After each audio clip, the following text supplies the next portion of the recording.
Lelah kaki gua baru sampai di Jakarta pada hari itu.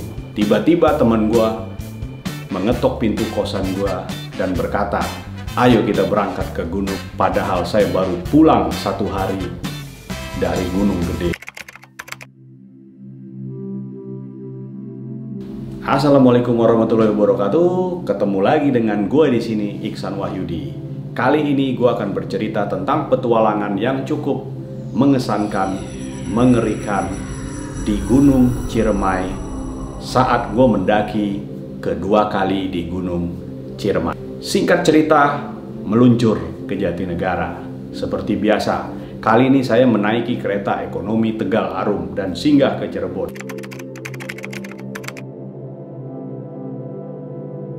Siang itu kami sampai di pos pendaftaran untuk mendaki Gunung Ciremai.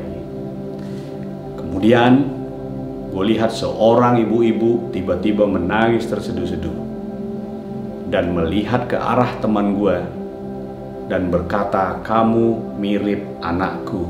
Saya mendapatkan informasi saat itu jika sedang dilakukan evakuasi terhadap 2 orang pendaki yang tewas terjatuh di kawah Gunung Ciremai. Simak ceritanya.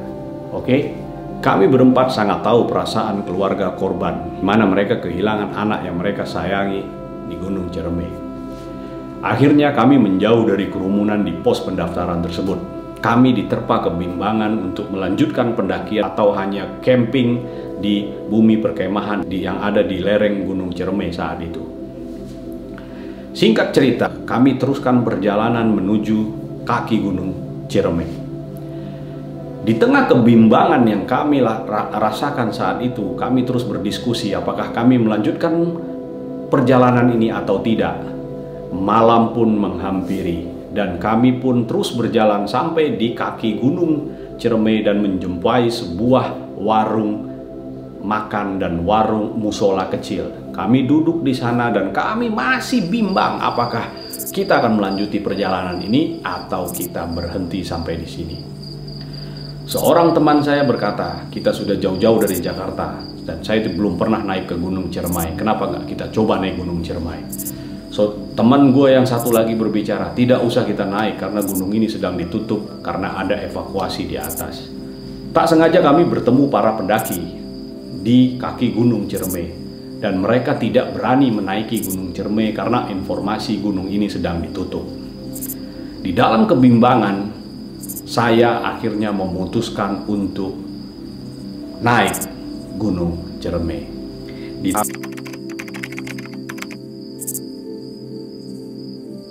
Kami mulai mendaki Gunung Ciremai. Kondisi perjalanan saat itu, langit saat cuaca sangat cerah, sangat indah. Kami melanjutkan perjalanan. Setelah pos blok kuburan kuda, kami terus melanjutkan perjalanan. Kemudian di tengah perjalanan kami dikejutkan oleh sesosok binatang besar.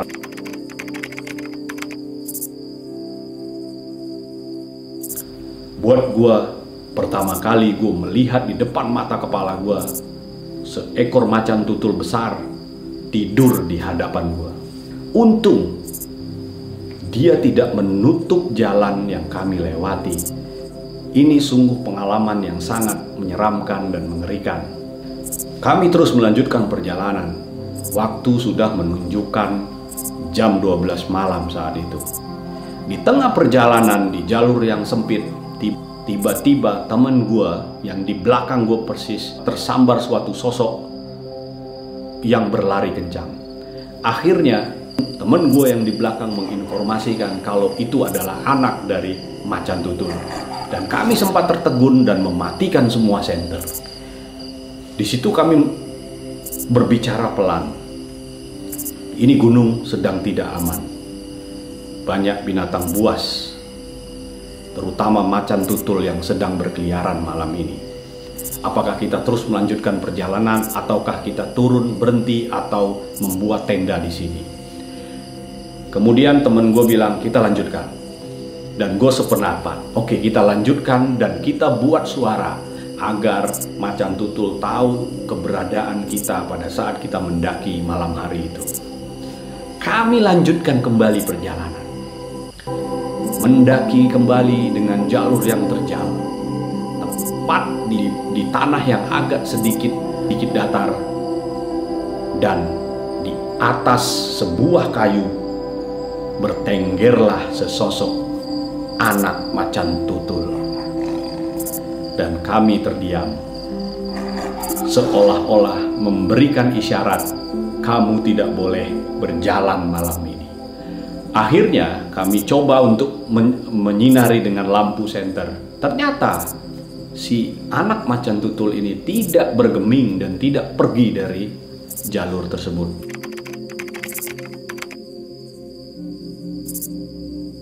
Memutuskan untuk mendirikan tenda tepat di jalur anak macan tutul tersebut berdiam diri.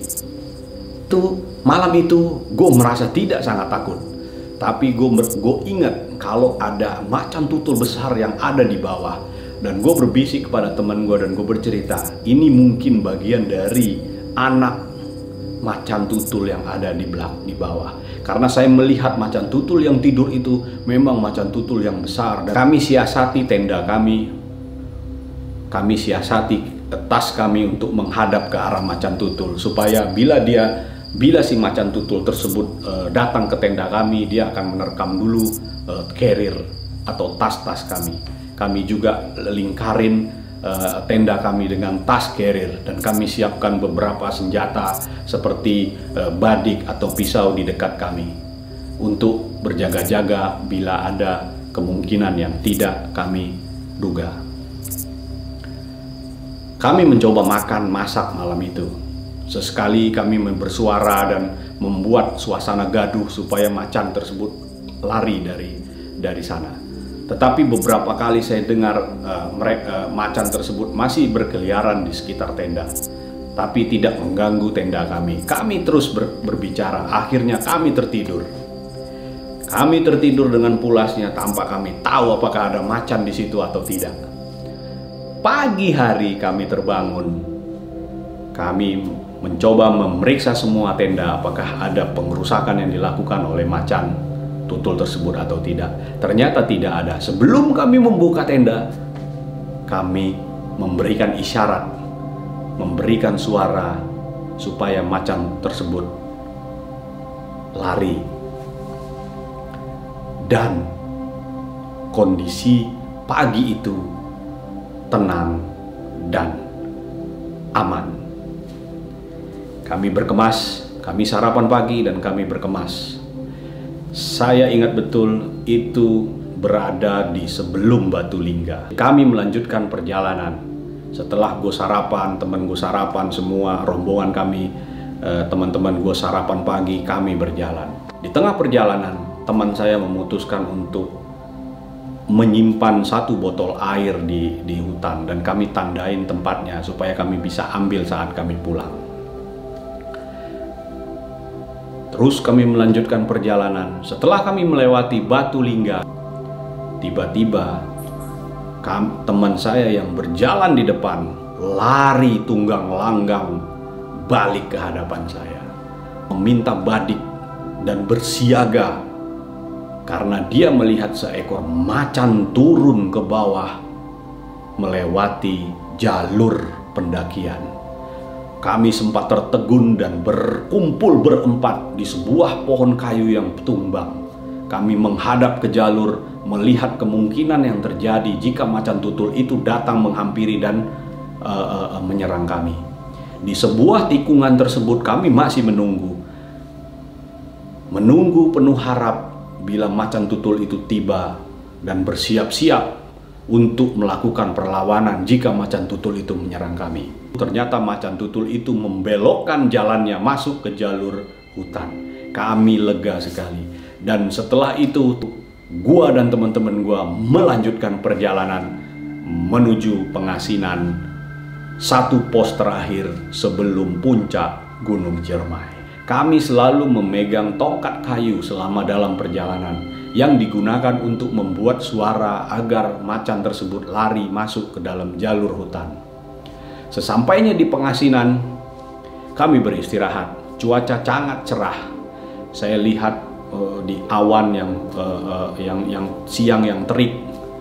Tepat pukul 2 siang, atau saya lupa jam 2 atau jam 3 siang saya sampai di sore di pengasinan.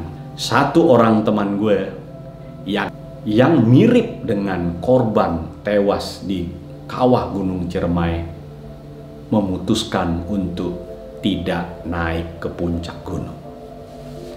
Saya terkejut, teman saya pun terkejut, dan akhirnya salah seorang teman gue bilang, gue akan temenin dia di sini, kalian berdua silahkan naik ke puncak. Saya lihat di langit mulai berterbangan elang-elang Jawa yang sangat ramai.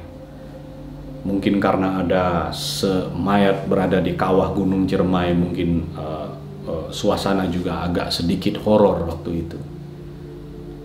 Saya naik ke puncak Gunung Ciremai. Sesampainya di puncak Gunung Ciremai, saya melihat di sebelah kiri saya di jalur Palutungan ramai. Ada beberapa orang, ramai sekitar 5 atau 6 orang sedang melakukan evakuasi menuruni kawah gunung untuk mengambil jasad korban yang telah meninggal di kawah Gunung Ciremai. Tidak lama di atas puncak, gue turun kembali ke pengasinan. Kalau tidak salah sekitar jam 4 sore atau jam setengah 5 sore, jam 4 sore kira-kira, kami bersiap-siap untuk turun ke bawah. Kami menuruni jalur yang sama saat kami mendaki. Dalam perjalanan kami turun, malam mulai menghinggapi. Kami ambil air tersebut untuk kami berjalan turun. Kami terus membuat suara dan selama di dalam perjalanan turun untuk memberikan isyarat kepada kawanan macan tutul untuk tidak menghalangi jalan kami. Perjalanan sangat lambat karena kami turun dengan sangat pelan saat situasi malam saat itu. Detik demi detik, jam demi jam kami turun sehingga sampailah kami di di pertengahan gunung. Sudah larut, sudah malam. Kira-kira jam 9 atau jam 10 malam kami masih berada di tengah gunung. Setelah berjalan terus dan terus berjalan turun,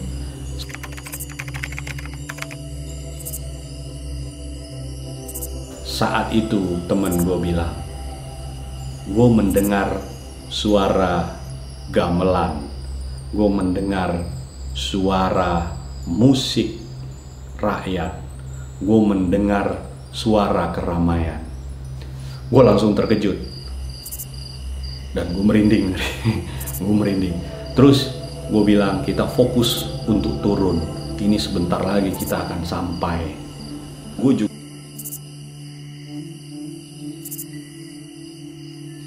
mendengar suara tersebut, tapi gue hiraukan karena gue tahu ini di gunung jam 11 malam, jam 12 malam agak sedikit mengkhawatirkan kalau kita mendengar suara tersebut dan kita mengikuti suara tersebut. Terus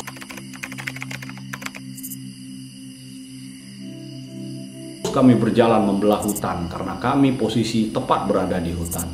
Terus kami berjalan, akhirnya kami jumpai blok kuburan kuda.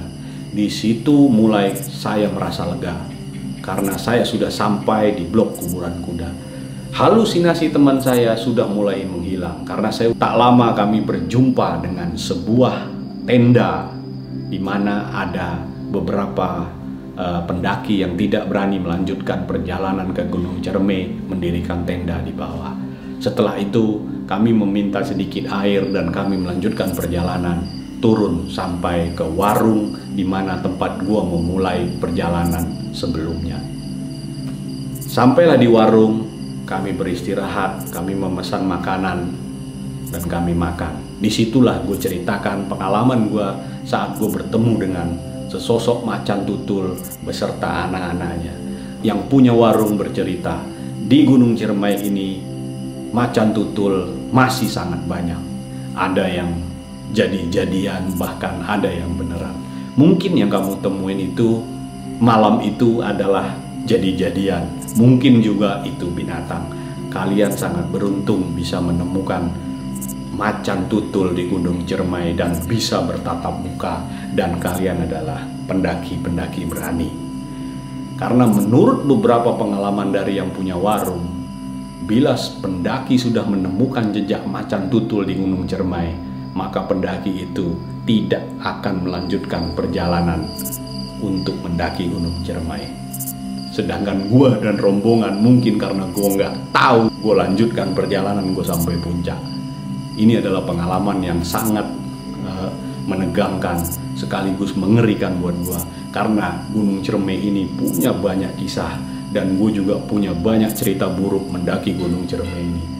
Dikala gue mendaki gunung ini perdana, gue hampir mati diterpa badai karena perjalanan yang sangat panjang, karena jalur yang gue lalui tidak gue ketahui sama sekali. Oke, setelah itu kami pulang ke Jakarta.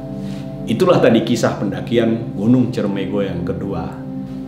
Oke, terima kasih sudah lihat ocehan video gue tentang pengalaman gue mendaki Gunung Ciremai yang kedua. Subscribe, like, dan komen. Tidak juga tidak apa-apa. Video ini adalah video pribadi yang sengaja saya buat untuk merekam semua aktivitas gue dulu saat gue melakukan perjalanan pendakian gunung. Oke? Terima kasih kawan-kawan, terima kasih semuanya. Sampai berjumpa kembali di petualangan lainnya, petualangan gue yang lain di tanah Jawa. Oke?